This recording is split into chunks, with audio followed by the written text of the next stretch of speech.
From now on, I'll take care of our son, so you're no longer needed. While I was hospitalized, my beloved home was slowly being taken over by my mother-in-law. Faced with her one-sided claims, I anxiously looked to my husband for support. However, his cold gaze told me all I needed to know before he even spoke. Of course, it's for the best. This is my and my mom's house. You're no longer needed, so get out. Crushed by my mama's boy husband's words, I felt my spirit break. Fine. If I'm no longer needed, I'll leave, I said, resigned to leaving my own home. But this would mark the beginning of my husband's downfall. Fueled by a desire for revenge, my heart burned with resolve. I am Maria, currently 49 years old. I live with my high-earning husband, William, but I've continued working instead of quitting.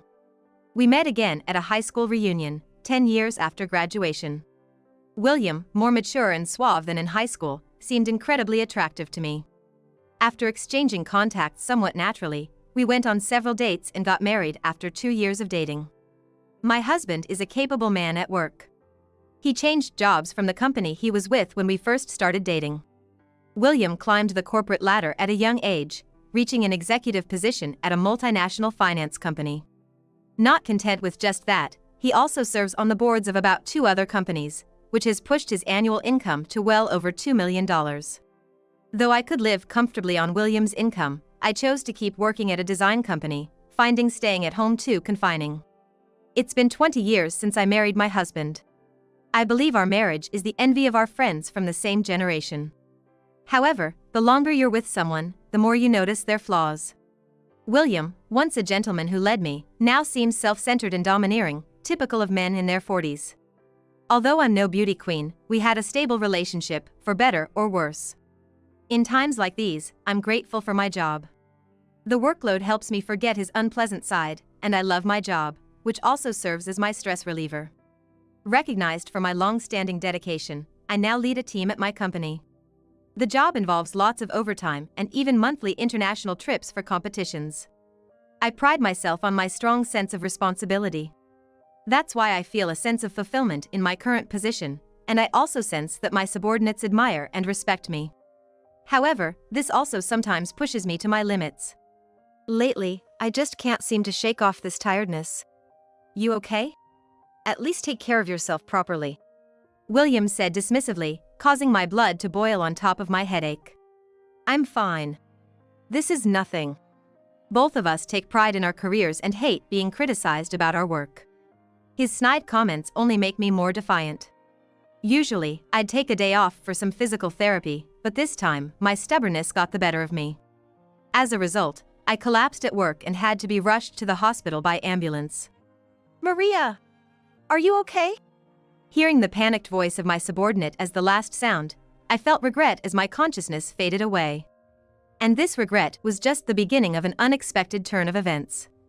When I woke up, the first thing I saw was a stark white ceiling. The bed was made with clean sheets, and beside the window, there was a vase adorned with a bouquet of colorful flowers. Realizing I was in a hospital didn't take long, and I let out a deep sigh. This is the worst. I've caused trouble for everyone. I tried to organize my schedule in my head and searched for the nurse call button likely beside my pillow.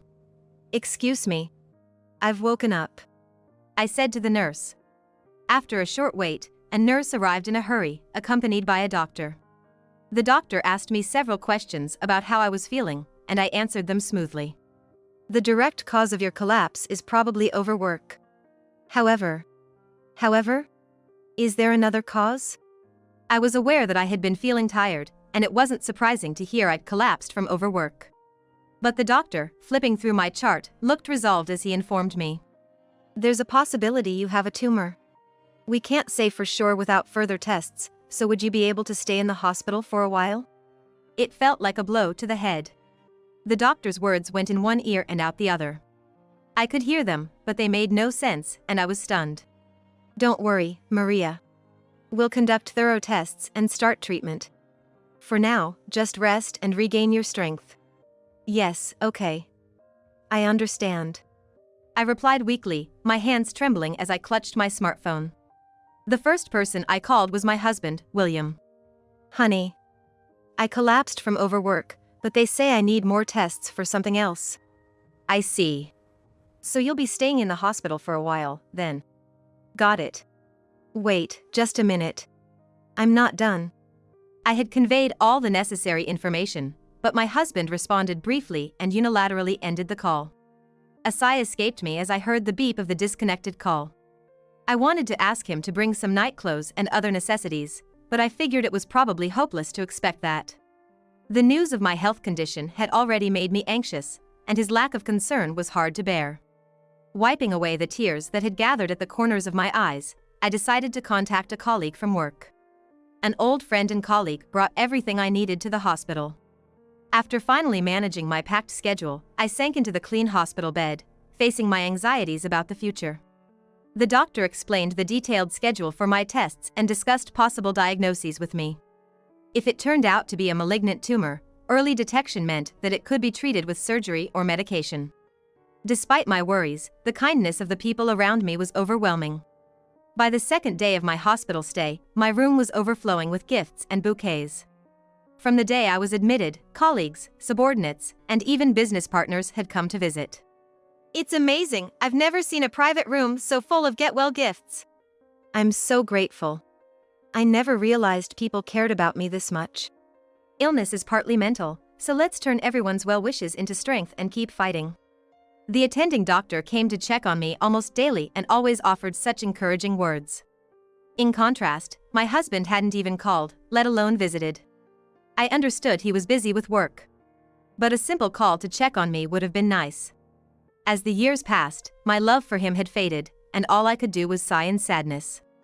2 months into my hospital stay, I began intensive treatment for the tumor, battling the side effects of the medication. Despite suffering from headaches and nausea, the constant visits from my work colleagues were uplifting. Amidst all this, there was a time when I tried calling my husband just once. It was 9 p.m., a time when his work would likely have been finished. After a few rings, his deep voice answered from the other end of the phone. What's this? Calling at such a time? Just wanted to see how things were on your end. Nothing's changed. Is that so? I was foolish to hope he might ask, are you okay? William's responses were mechanical, like he wanted to end the call immediately. Then, I heard an unfamiliar voice on the other end of the phone. William? Who's calling at this hour? It's Maria. William's voice sounded distant. Is someone there with you? When I asked, sounding perplexed, William sighed in annoyance and answered. It's just my mother. If there's nothing else, I'm gonna hang up. As usual, the call was abruptly ended. The impersonal tone of the disconnected call made my heart ache even more. What used to be an enviable marriage had now become nothing more than a cohabitation in form only. Despite my desire to recover from my illness, the thought of returning to that cold marriage was frightening. Why did it come to this? Fortunately, as my hospital stay reached half a year, my condition had almost stabilized. From now on, we'll monitor your condition with regular visits. If there's no recurrence, you can be considered nearly cured, but don't let your guard down. Be mindful of your diet and don't overwork. While receiving a mild scolding from my doctor, I showed deep gratitude for the care I had received. Thank you so much for everything. Just make sure not to push yourself too hard, absolutely. The doctor emphasized, and I nodded with a wry smile several times. Of course, William wasn't at the hospital entrance. It was my sister, Iris, who came. Are you gonna take a break from work for a while? Yeah, I'll take the rest of this month off and then gradually start working from home. That's good. Just like the doctor said, don't push yourself too hard. You worry too much, sis. I'll be fine. My sister said the same, and all I could do was give a wry smile in response. My sister's car pulled up in front of the house. The get-well gifts had already been delivered, and I only had a small duffel bag with me. Feeling like I was returning from a short trip, I waved goodbye to Iris. Well, he's probably not back yet anyway. It was just before noon, and the house was likely empty. Typical of William, he wouldn't have done any housework while I was away and probably ate out for meals. Imagining the dusty state of the house, I sighed again. Using the key I hadn't used in a while, I opened the front door and immediately felt something was off. What the?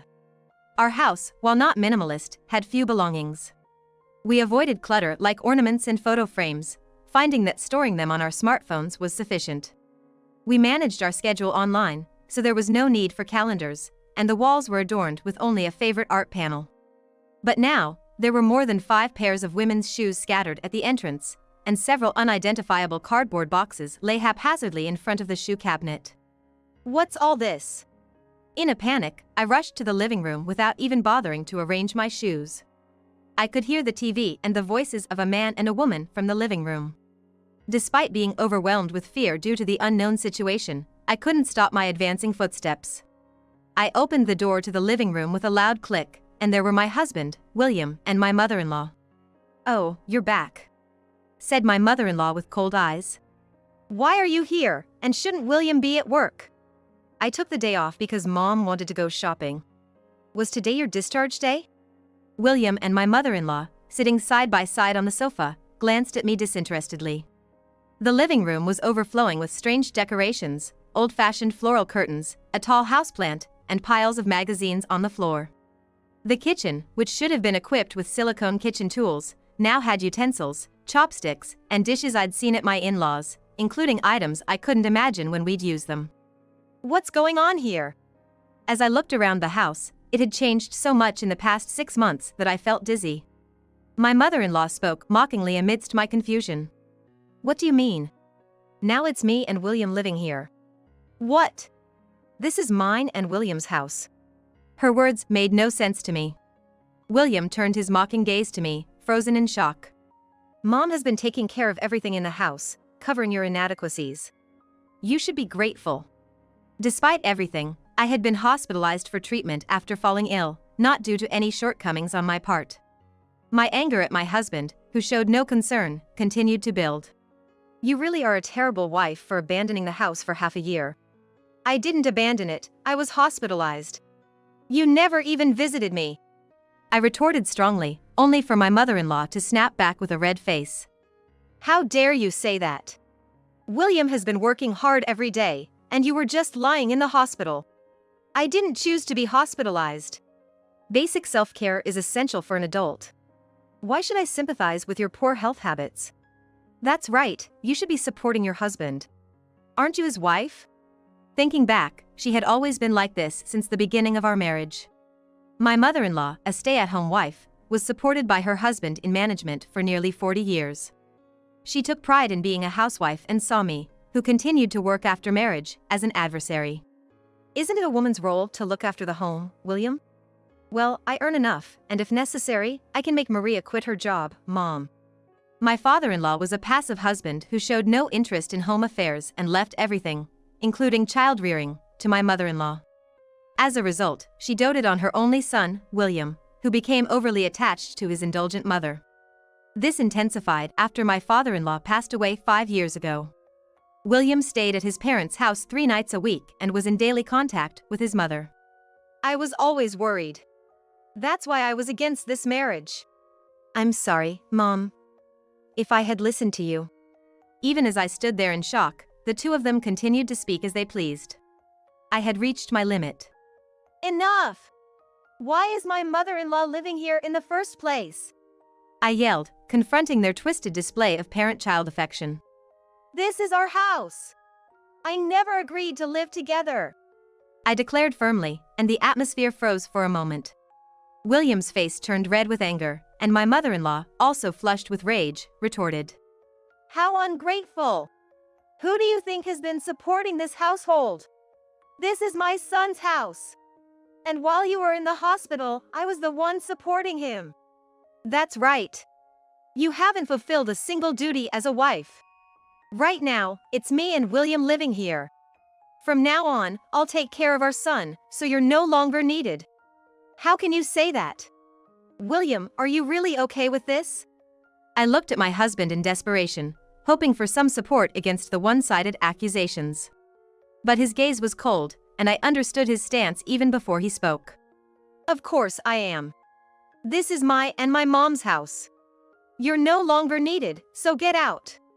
My heart broke at my mama's boy husband's words. Despite our cooled relationship, I had thought of supporting him in my own way. Memories of past events flashed through my mind, recalling the harsh treatment from my husband as if it were yesterday. I let out a deep, deep sigh. And then, with a resolved look, I faced the two of them. Fine. If I'm no longer needed, I'll leave. I'll dispose of everything that relates to me.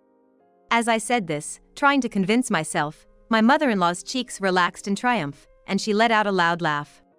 Get out quickly, you good-for-nothing. Come on, William, let's live happily with Mom from now on. What kind of 40-year-old son calls his mother Mama? William smiled sloppily as he passed by me. Mom, let's go shopping and eat out. It's a change of pace. Yes, let's celebrate at some fancy steakhouse. They left like a newlywed couple. Alone in the silent room, only my sobs could be heard. 20 years of marriage, not wasted, but certainly empty. Sis, I'm sorry. Can I stay here for a while? I packed only the essentials in my bag, sold everything else, and left for my sister Iris's house with just the clothes on my back. After an hour of changing from train to bus, I finished sorting out my future plans while looking out the window. What happened? Why are your eyes so red? Come in right away. My sister, who was married and living in a condo with her husband. Currently, her husband was away on a work assignment, so I often stayed over at her place.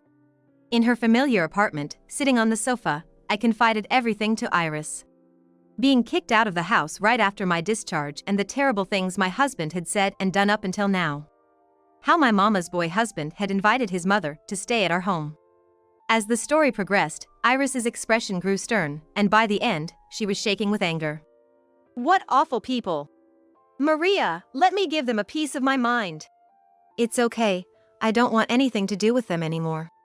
But seeing my sister angrier than myself somehow calmed me down. I soothed her, who looked ready to storm out barefoot, and shared my plan for what to do next. You're a formidable woman, my sister, Iris said with a wry smile, and I was surprised. That's right, I'm capable and earn enough to live on my own. I don't need to be afraid or hurt by those two anymore. You know, I'm actually quite smart and resourceful. I feel silly for worrying so much. Thanks to my sister, I felt even more composed. Thinking about my future plans, I couldn't help but smile. 3 months later. It was when I had returned to work and was busy in my office as usual. My smartphone began to ring insistently.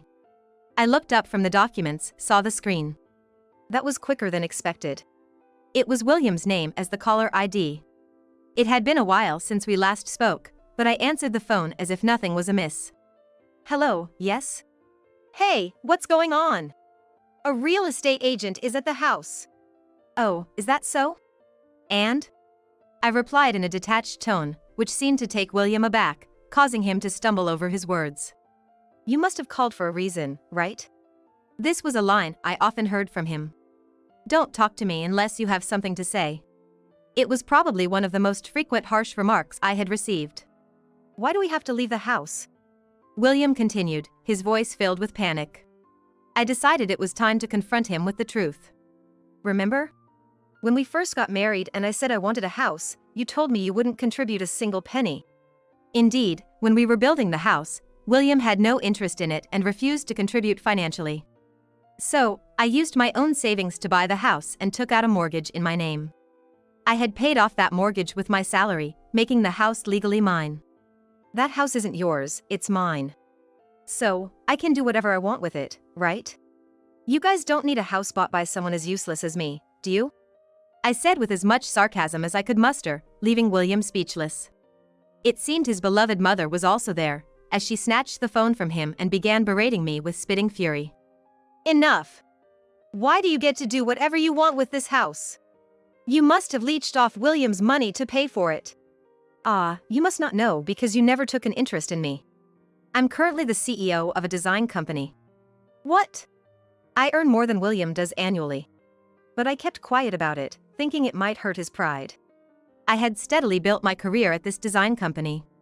I learned multiple languages to communicate with overseas clients, and my efforts and enthusiasm had led to my appointment as CEO 5 years ago. William, never showing interest in my career, had probably forgotten about it. And though he was a capable man earning $2 million a year, he was also a big spender. He had luxury cars he never drove and even his sleepwear was designer brand. He was known for his womanizing and drinking habits, infamous among our peers for his poor behavior when drunk. Moreover, I was aware of his multiple affairs, which he thought he had kept hidden. William has been living quite extravagantly, and we're still legally married. Well, we'll probably have to discuss this further with lawyers. Wait, just a minute, that's not. Maria! Just so you know, the house has already been sold. You might want to quickly pack up all those tacky items and leave. Wait, let's talk about this. Maria, please. I could hear William's faint voice and his mother berating him in the background. Disregarding everything, I ended the call unilaterally. Hearing my pathetic husband's voice was oddly satisfying.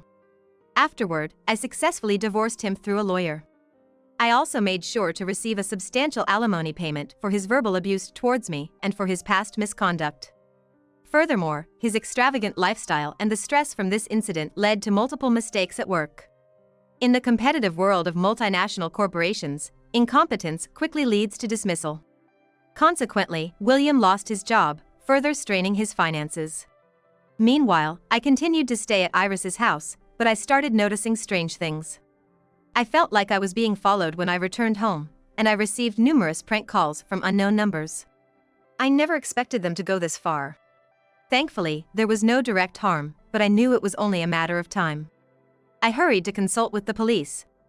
They promised to increase patrols, and perhaps feeling the pressure, one night, my ex-husband and ex-mother-in-law brazenly showed up at my sister's house. It's all your fault. My son got fired because of you. There's no job, no money left. It's all your fault, so you need to take responsibility. Apparently, my ex-husband, even with reduced income, continued his lavish lifestyle until his savings ran out, leading to his dismissal from all his jobs. I shielded my frightened sister and quickly contacted the nearest police station. The two were then taken to the police station. After that incident, I decided to leave my sister's house. Thinking it was just a place to sleep, I opted to live in a hotel for a while. I had an idea for a new place but wasn't quite ready to make a move yet, emotionally speaking. Then, a significant event finally brought my tumultuous 40s to a close. It happened one evening when I returned to the hotel, exhausted from work. In the lobby, I saw two familiar figures. Finally found you. You're going to pay up today. Please, don't make a scene. My ex-husband looked aged beyond his 40s, and I sighed deeply. His shirt was wrinkled and his pants, which seemed unwashed for days, reeked. I hurriedly ushered the out-of-place pair into my hotel room. Enough already, you're causing a disturbance. That's my line. Because of you, our lives are a mess. My ex-mother-in-law, tears and snot streaming down her face, reached for my chest. I dodged just in time, and she fell to the floor. Their pitiful state was evident. They were driven to desperation. You! Don't mess with me! Give me back my money! Desperate people can exhibit surprising strength. I regretted letting them into my room, realizing too late my mistake. My ex-husband's frail arms grabbed my chest with unexpected force. Let go of me! I kicked a nearby trash can, making a loud noise in an attempt to resist. My ex-mother-in-law was cowering on the floor, and my enraged ex-husband was beside her. Just when I felt my life was in danger, the door burst open. Are you okay? A person, seemingly a janitor, yelled, wielding a mop like a weapon, and advanced towards my ex-husband. Stop! Stop! Startled, my ex-husband released me and cowered on the floor.